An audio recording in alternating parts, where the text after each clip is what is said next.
Welcome into Sports Den, episode 11 of season 23. Bill Hupp, Matt Dean, thanks for casting your vote for the best sports highlight show in the Twin Cities metro area, officially and unofficially.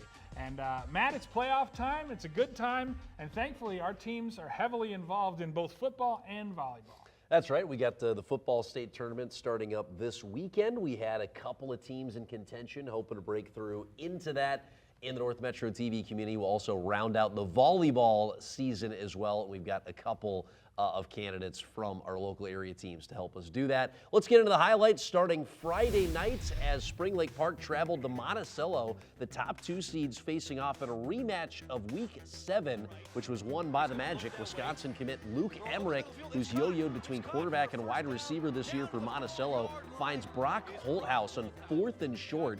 And then it sets up 1st and goal from the 5, where younger brother Cale Holthouse says, "I got this, bro." Touchdown Magic, 6-0. It would stay that score after a missed PAT. Lamari Brown is good for at least a couple of these types of runs a game. The junior making guys miss left and right. A 20-yard pickup moves the chains for Spring Lake Park. But the field flips to start the second. The Panthers driving again. A late handoff to E.J. Monluo. Ball's on the turf, and the Magic recover near the midfield. Monticello trying to flip that turnover to points. Senior Tony Turner always eats his vegetables. A healthy dose of kale as he drops Holthouse back for a loss. On 4th and goal, 8 minutes left to go in the half. The Magic would not be denied a second time. Carson Dybel links up with Brock Holthouse. 8-yard touchdown catch. It's 12-0 at the half.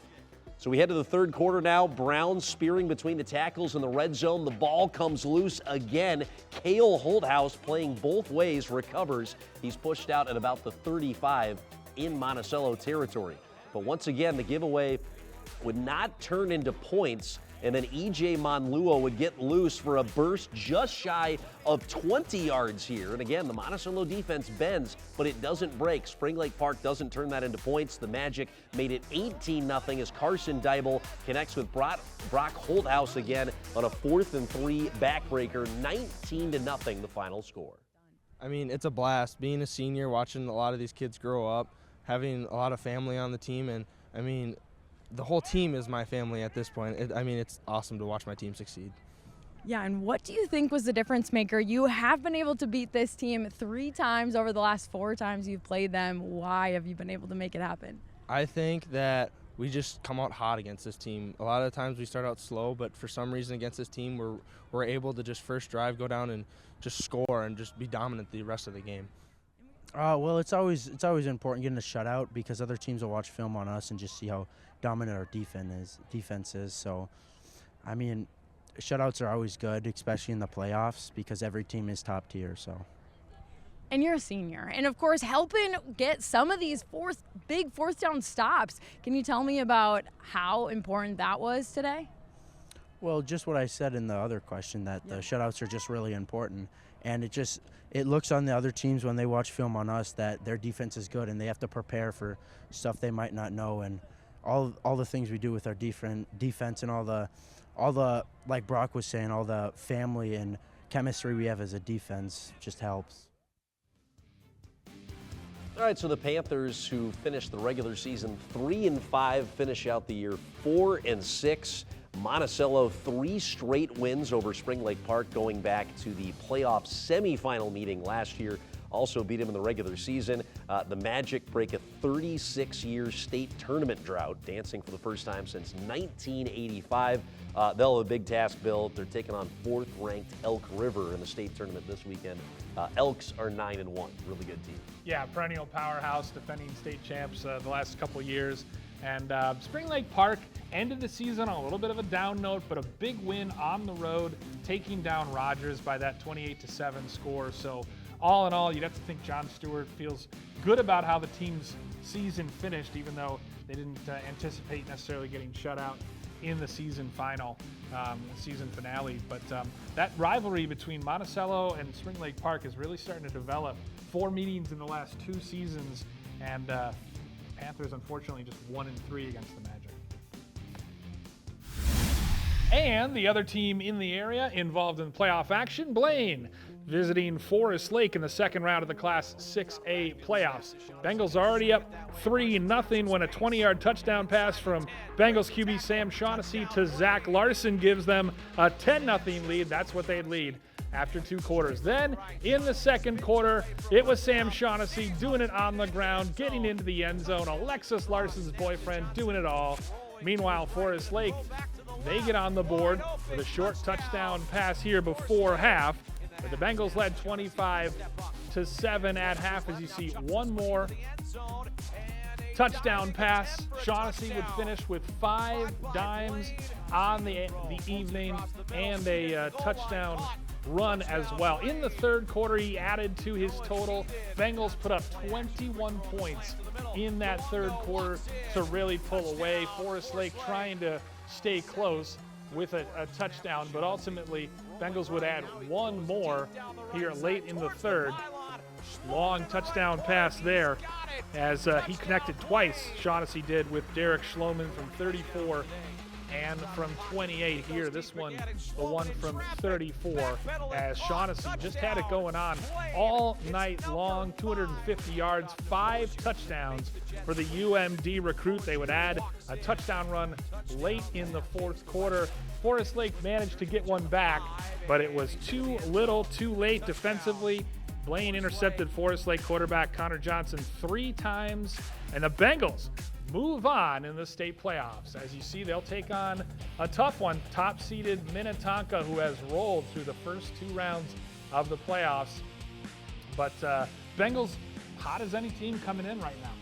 Yeah, and you got a quarterback like Sam Shaughnessy. I mean, he is a running threat primarily. You wouldn't know it if that's your first look at him from those highlights, but passing for 5 touchdowns, I think that's giant because Minnetonka are going to look at the film. They're going to say, we have to take something away.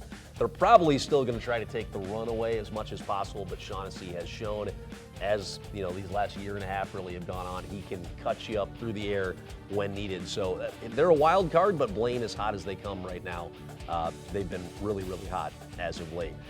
Let's move on to volleyball playoffs, and we'll check in with Section 7. Rivals Blaine and Centennial rematch for a trip to the section final on Tuesday night in Circle Pines. Hannah Jakubiak here blasting one down to the floor to make it a 1-point set.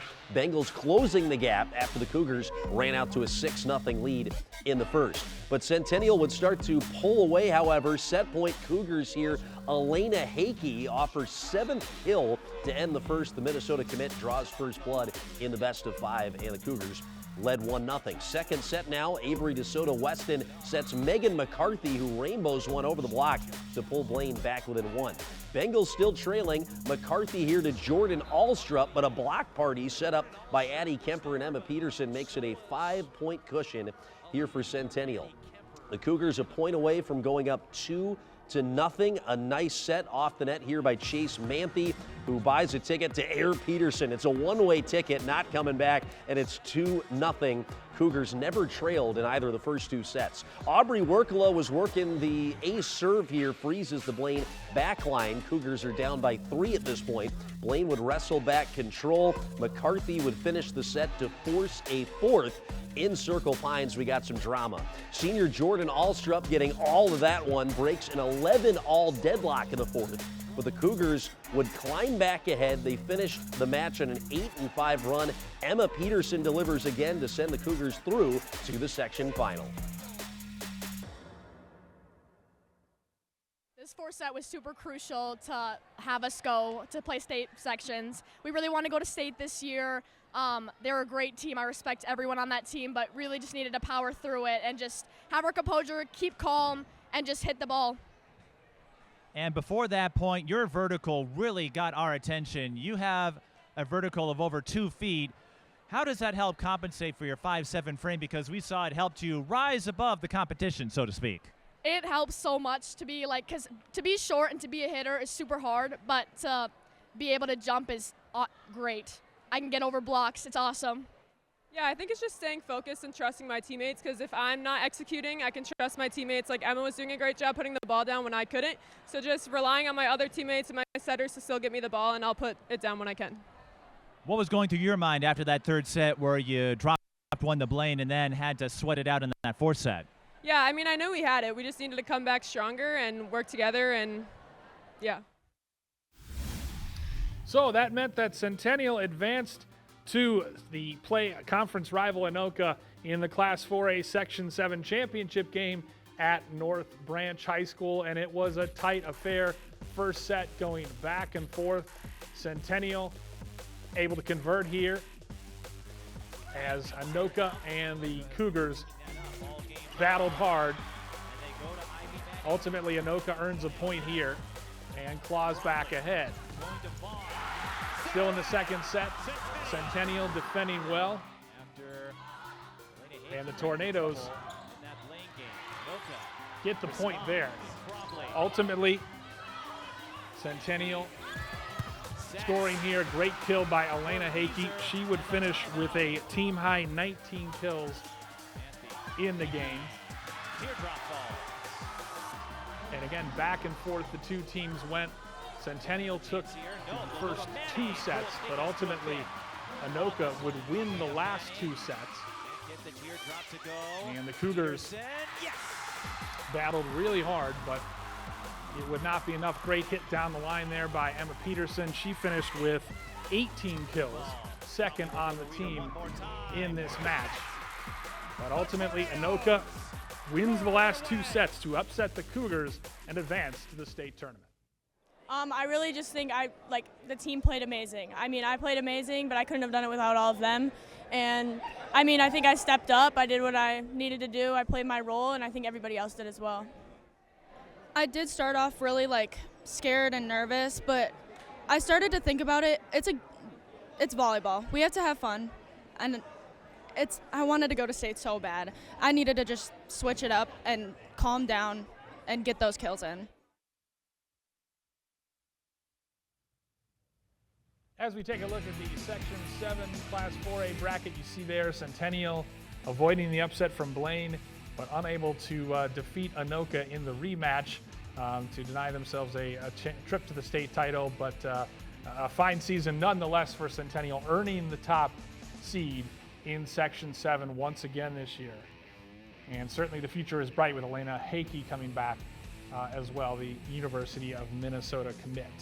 And now we're pleased to be joined in studio by a couple of our local volleyball stars in Hannah Jakubiak from Blaine and a senior outside hitter, or right hitter, and then senior outside hitter Emma Peterson. You heard her name on the highlights from Centennial, bound for UW Eau Claire. Hannah going to UW La Crosse. And thanks for joining us today.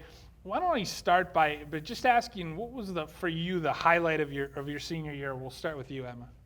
I think it was coming back off of last year with a new coach, and now this year we still had a new coach, but it's our second season. And just how she developed our program, she did an awesome job this year. Our practices were super efficient. Obviously, we have a lot of really great players. Elena Hakey has one, me as the other, Addison Kemper. Honestly, our whole entire starting lineup's really good. And I feel like we took a lot of diversity from last year and a lot of losses, and we changed those. And we tried to make them better. And no, this year was awesome just to see how we all shaped into players. I just like seeing that. And how about for you, Hannah? What was your highlight of your senior year? My highlight for my senior year would be a specific game. It was against Modern Bidai. My whole team collectively just played so well, and our chemistry was so high, and our dynamics really changed who we are as a group together. And I'm so proud of my team. And we ended up beating them, and so that was super exciting and honestly the highlight of my season. Yeah, Emma, you got to experience going to state as a sophomore. Elena Hakey was a big central piece of that team, but then like you said, there's a new coach. You guys pretty much turned over the whole team outside of Elena.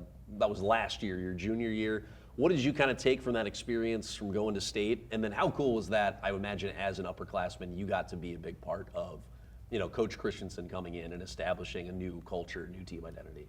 I loved it. I feel like we had 12 seniors that graduated my sophomore year, and they had been with our program for forever. And so me and Elena kind of had to take this program and put it on our shoulders, especially with the new coach. She didn't know anything. She didn't know our assistant coach, Brittany. She didn't know anything about our community, really, or our program, because Jackie had been there for so long.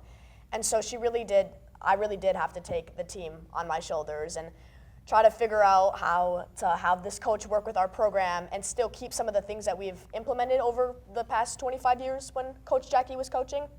And so I feel like I definitely did put a lot of pressure on myself, but it was great. She's doing awesome, and I'm so excited to see them next year.